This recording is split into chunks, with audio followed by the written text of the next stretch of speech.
gravei a tua palavra nas tábuas de meu coração, para não pecar contra ti. Nos diz o texto: e perseveravam na doutrina dos apóstolos, na comunhão, no partir do pão e nas orações, e em cada alma havia temor, e muitos milagres eram feitos por intermédio dos apóstolos. Tome o vosso assento, por gentileza, aquele que possui um assento. Queridos, estou alegre com Cristo, porque o Senhor até o dia de hoje tem nos guardado, nos abençoado em todos os sentidos. Eu louvo a Deus por essa oportunidade, louvo a Deus pela vida do pastor Cezino Bernardino e a missionária Elba. Louvo a Deus pela vida do pastor Reuel e da irmã Giane. Louvo a Deus pela vida dos obreiros que aqui estão na responsabilidade deste culto. Louvo a Deus pela vida da minha esposa que aqui está. Fique em pé, por gentileza. A minha esposa que ali está, a minha mãe que está lá atrás, fique em pé, por gentileza. A minha filha Ana Júlia que aqui está. O meu pai não pôde estar nessa oportunidade, porque o Senhor promoveu ele e levou ele a uma dimensão melhor do que a nossa. E eu louvo a Deus pela vida de todos que aqui estão. Se coloque em pé, pastor Carlos Brito, se coloque em pé. Um grande amigo meu, tenho ele como um irmão, um servo de Deus, que Deus nos uniu para fazer a obra de Deus. Que Deus te abençoe.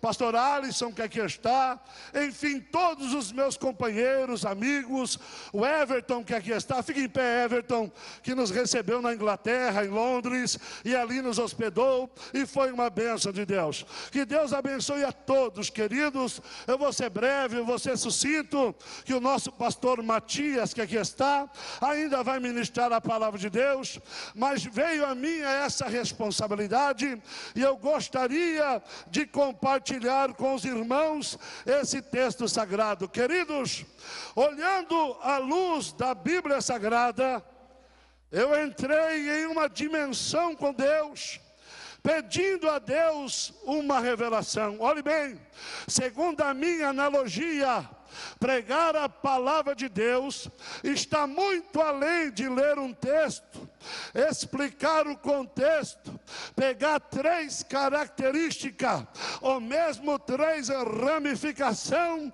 para cada característica, e trazer uma mensagem polida, bem expressada, bem esboçada. Segundo o meu ponto de vista, pregar a palavra de Deus, por mais simples que seja, em termos de esboço, porque a palavra de Deus, ela não é simples, ela é um martelo que esmiuça a penha. Mas por mais simples que seja, em termos de esboço, tem que ser uma revelação, tem que ser algo que venha lá de Betlehem. Betlehem no original quer dizer padaria de Deus. Tem que ser um pão quente, aquele que Elias comeu e andou mais umas milhas na presença de Deus.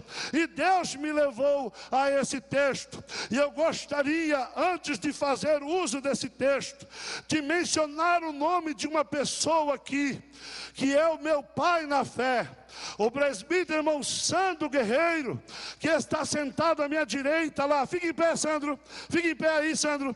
Este homem foi quem me ganhou para Jesus. Pode sentar.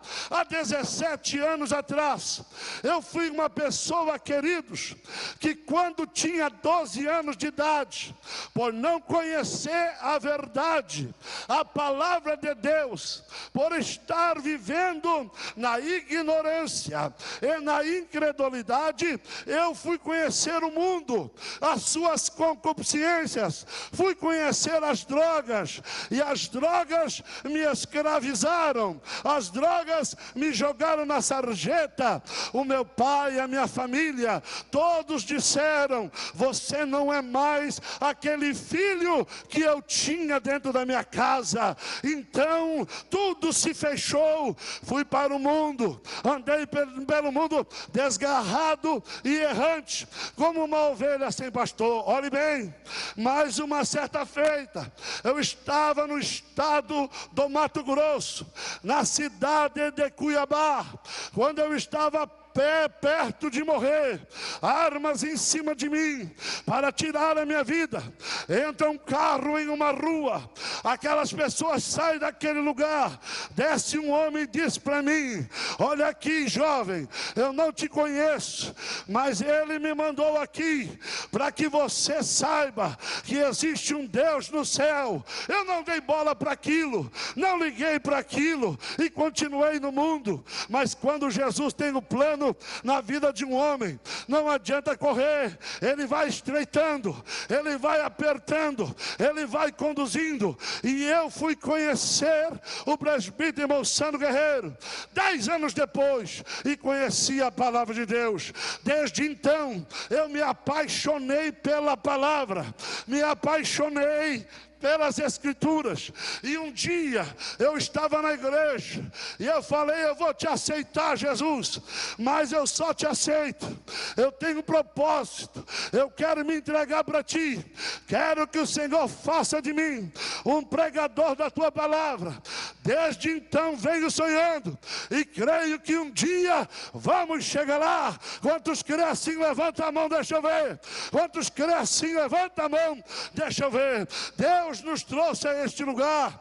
E agora, queridos, eu olhando à luz da Bíblia, quando veio esse texto a mim, o pastor Cisino escreve um texto que Deus deu a ele um tema, dizendo: ei, Gideão, cuidado, ao tardar do noivo, não durma, trabalhe, avance. Eu comecei a orar a Deus, Deus me levou a esse texto, que eu tenho certeza que há de falar poderosamente com cada um de nós. Olhe bem, falando com Deus, eu disse: Deus, eu gostaria de algo segundo o teu coração. E Deus, queridos, começou a me mostrar acerca do que Lucas escreve, e eu comecei a extrair dali 3 características que alavancaram a igreja. Comecei a orar a Deus há mais de um mês, quando o pastor Reuel me comunicou essa oportunidade. Comecei a orar a Deus e pedir a Deus, e Deus me levou. Olhe bem, estamos vivendo dias de um sincretismo religioso muito grande. Hoje há evangelho aí para todo quanto é tipo de gosto, há evangelho aí para todo quanto é tipo de gênero. E eu comecei a dizer: Deus, eu ando por esse Brasil, fora desse país, e eu começo a ver as pessoas colocando a igreja em uma situação difícil. Uma certa feita, queridos, eu estava orando, porque eu estava sofrendo uma perseguição, e estava pensando até em parar. Deus falou: Rovani, não pare, não retroceda nem um grau. Olhe bem, meu filho, eu vou fazer algo grande na tua vida. Eu falei: Senhor, está totalmente fora do que nós aprendemos, está indo para um caminho totalmente fora. Ele disse: não retroceda nem um grau. Aqueles que vieram antes de ti, vieram trazendo a igreja na palavra, vieram trazendo a igreja na unção, vieram trazendo a igreja na sã doutrina. Não retroceda nem um grau. E eu comecei a olhar a primeira característica de uma verdadeira igreja, de um Gideão que não dorme, de um Gideão que não para, de um Gideão que continua a sua chamada. Sabe qual é a primeira característica? É a perseverança. Olhe bem, a Bíblia diz: sede perseverante, porque depois de fazeres a vontade de Deus, recebereis a promessa. A Bíblia diz que nós não somos daqueles que retrocedemos para o pecado, mas sim daqueles que perseveramos para conseguir